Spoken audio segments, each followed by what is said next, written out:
with branches in all provinces,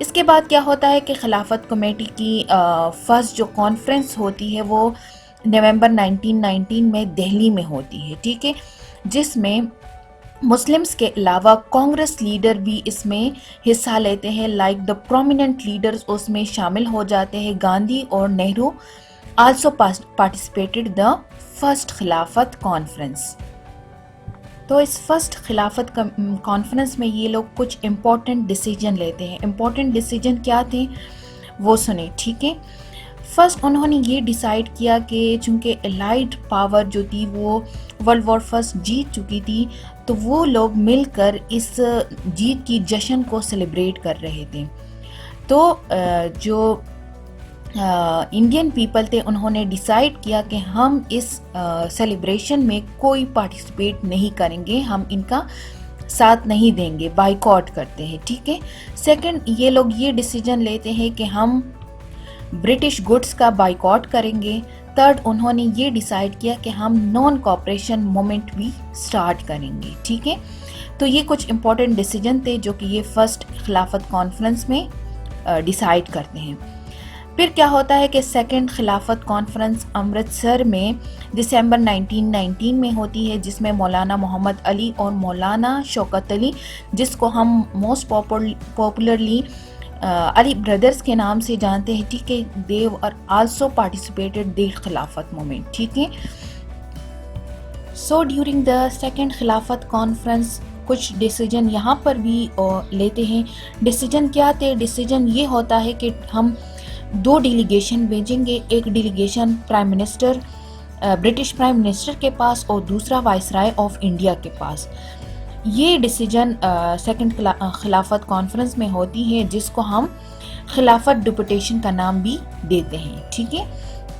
سو آن 19 جنوری 1920 کو 23 members پر مشتمل ایک delegation under the leadership of doctor Ansari وہ جاتے ہیں وائسرائے جو اس ٹائم ہوتا ہے لارڈ چیمسفورڈ، ان کے ساتھ ملاقات کرتے ہیں اور اپنی جو ڈیمانڈز ہوتے ہیں وہ سامنے رکھتے ہیں اور اپنی جو ان کے ساتھ ناانصافی ہوئی ہوتی ہے ان کا ازالہ مانگتے ہیں۔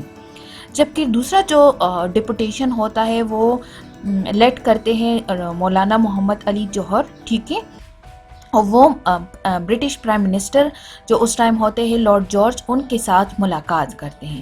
تو یہ 2 ڈپوٹیشنز وہاں پہ ملاقات کرنے کے لیے جاتے ہیں اور ڈیمانڈز رکھتے ہیں۔ ڈیمانڈز اب کیا تھے ان کے؟ ڈیمانڈز یہ تھے کہ the Turkish empire should not be dismembered.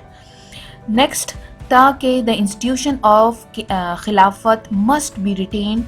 Third, the holy places should remain in the custody of Turkish government. Fourth, جزیرۃ العرب including Mesopotamia, Arabia, Syria and Palestine with the holy places situated therein must always remain under the sovereignty of the خلافت۔ تو یہ تھے وہ demand جو کہ یہ viceroy lord چیمسفورڈ کے سامنے اور لارڈ جارج جو ہوتے ہیں پرائم منسٹر ان کے سامنے رکھتے ہیں۔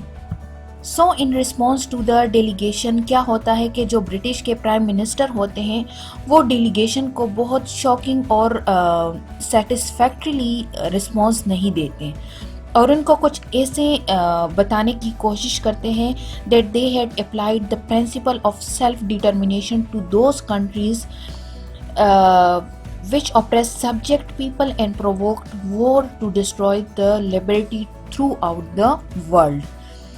So جب ڈیلیگیشن ناکام ہو جاتی ہے تو ایونچولی 28 مئی 1920 کو جو خلافت کمیٹی ہوتی ہے وہ بمبئی میں ایک بہت بڑا جلسہ ارینج کرتے ہیں جس میں وہ نان کوآپریشن مومنٹ کو اناؤنس کرتے ہیں اور یہ بھی کہتے ہیں کہ it is the only practical cause of the action. So naan cooperation moment میں کیا تھا؟ نان کوآپریشن مومنٹ میں یہ تھا کہ وہ برٹش کے تمام جو آنرشپ کے طور پر ان کو ٹائٹلز ملے ہوتے ہیں ان سے سرنڈر کرتے ہیں۔ اس کے علاوہ وہ ریفیوز کرتے ہیں کہ ہم کسی بھی گورنمنٹ فنکشنز کو اٹینڈ نہیں کریں گے۔ جو لائرز ہوتے ہیں وہ کورٹ سے بائیکاٹ کرتے ہیں۔ اس کے علاوہ الیکشن کو اٹینڈ نہیں مطلب کہ جو ریفارمز 1919 میں طے پایا ہوتا ہے کہ 1920 میں الیکشنز ہونے ہیں تو ان سے بھی بائیکاٹ کرتے ہیں۔ اس کے علاوہ وہ یہ بھی کہتے ہیں کہ ہم جو برٹش ملٹری ہوتی ہے آرمی، اس میں کوئی سروس کو جوائن نہیں کریں گے۔ اس کے علاوہ جو بچے ہوتے ہیں وہ اسکول، کالجز، یونیورسٹی سے بائیکاٹ کرتے ہیں، اور برٹش گڈس کا بھی بائیکاٹ کیا جاتا ہے during the naan cooperation moment. تو یہ تھے تمام جو میجرمنٹ تھے جو کہ خلافت کمیٹی میں ایڈاپٹ ہوتے ہیں اگینسٹ دی برٹش گورنمنٹ۔ تو نان کوآپریشن مومنٹ کے ان اقدامات کے علاوہ چونکہ انہوں نے اسکول، کالجز، یونیورسٹیز، کورٹ سے بائیکاٹ کر لیا تھا، تو ان کے مقابلے میں انہوں نے اپنے نیٹو انسٹیٹیوشنز، ایجوکیشنل انسٹیٹیوشنز یا آربیٹریشن سینٹرز بنا دیے۔ تو یوں مسلمانوں اور ہندوؤں کے درمیان جو ریلیشن تھی وہ اور بھی زیادہ اچھی ہو گئی۔ So now both the خلافت and non cooperation movement ان کا مقصد کیا تھا کلیکٹیولی؟ ان کا مقصد تھا مل کر جو برٹش راج ہے یا فورن رول ہے ان کو اپنے کنٹری سے باہر نکالنا، ٹھیک ہے، through Khilafat movement and non cooperation movement, ٹھیک ہے۔ So Maulana Muhammad Ali, Maulana Shaukat Ali and Gandhi became the idols of millions of Muslims and Hindus alike۔ سو وہ مومنٹ جو کہ خلافت ایجوٹیشن کے سپورٹ میں سٹارٹ ہوا تھا، that became a struggle for the independence۔ So that's all for today۔ Next video میں ہم خلافت مومنٹ کے پارٹ 2 میں اس کے جو اور ایونٹس ہے، جیسا کہ ہجرت مومنٹ ہوا، موپلا رائٹس ہوئے، سول ڈس اوبیڈینس مومنٹ ہوا، تو ان تمام کو ہم نیکسٹ ویڈیو میں کور کریں گے۔ So thank you for watching my video. اللہ حافظ۔